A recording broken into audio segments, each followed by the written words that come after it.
Hello everybody, my name is Michael, T as in Tom, Pines. And the first thing I want to talk about today is what's going on in this country. And everybody knows there's going to be a collapse. And I spend at least an hour or two a day keeping track of what's going on and watching the indicators I like to watch to try to figure out when it's going to happen. And of course, nobody can predict the future and say exactly when it's going to happen. But the opinion of many experts I respect say we're getting close. We're talking about maybe weeks, maybe a few months, but no more than that. And however bad you think it is, I can assure you it's a lot worse. Everything you've ever heard about what happens when a society collapses is going to happen. There are going to be shortages. In fact, there already are shortages. Auto manufacturers can't get chips. And even more important, there's a food shortage. Food prices are skyrocketing, as you probably already know. There's severe shortages of beef. In fact, I think Subway has stopped making sandwiches out of beef because it's too expensive for them to make a sandwich and make any money. And food shortages are probably what's going to be the tipping point. That's what caused social unrest in the Near East, in the Far East, and led to the Arab Spring. When wheat prices doubled, that led to a person lighting themselves on fire and a big movement. And right now, there aren't too many severe shortages, but that's coming. The supply chain for food has completely broken down and gotten backed up. So there's going to be social unrest. There's probably going to be violence. And like I said, anything you can research about what happens when a society collapses is going to happen. Next, I want to talk about what's going on in the courts. The courts have completely broken down, and judges everywhere are doing the wrong thing. In fact, what they usually do when somebody comes to court and tells the truth, especially if it's about a house and about an illegal foreclosure, they either find a way to promptly decide against the homeowner or simply dismiss the case. What they're usually doing is just dismissing the case for no good reason at all. It's like a hot potato. And the more the truth is told, the worse it is. And this is happening all over throughout the country in all levels of the courts.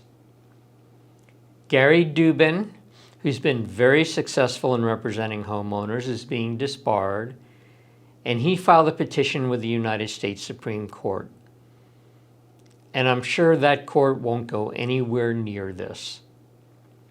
And as I think I've explained before, there's really a simple reason. It's because the courts are part of the system, and judges are desperate to try to save the system. Of course, it's not going to work, but that's why they're doing this. But it's even worse. Reuters published a study in the middle of last year, 2020, saying that there are thousands and thousands of judges who commit serious crimes and are still on the bench. And I'm sure if you Google Reuters, corrupt judges, or something like that, it will come up. Now, what can be done about this? Well, as far as the courts are concerned, homeowners are not going to win in very rare cases. But you can delay things for a very long time. And that's about the most you can expect to do and achieve in court. There are some exceptions. There is that bankruptcy judge in California who awarded over $45 million to a homeowner because the banks and related parties violated the automatic stay. And there are other judges around the country who do rule against the banks, but it's maybe one out of millions. So it's very hard to win, and that's not something you should expect. But I've come up with a technique, two techniques in fact, that I think are going to work extremely well. I'm not going to share those on this video because I think, for one thing, the information is valuable and can be helpful. And what will happen is two things. People will try to do it on their own, which is a very bad idea, and may even lead to them getting arrested. And they're not going to want to provide me with any compensation for the information. In order to get that information, you will have to become a member of Americans Against Foreclosure and retain me as an expert and actually have to pay something. The next thing I want to talk about is law enforcement and the truth about what's going on there. People are being murdered and the police are doing absolutely nothing. An example of that is my friend Ed Vallejo, who is the owner of Americans Against Foreclosure.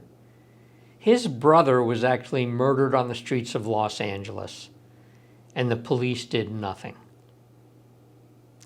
The only time that law enforcement does anything is if it's a very high-profile case in the media.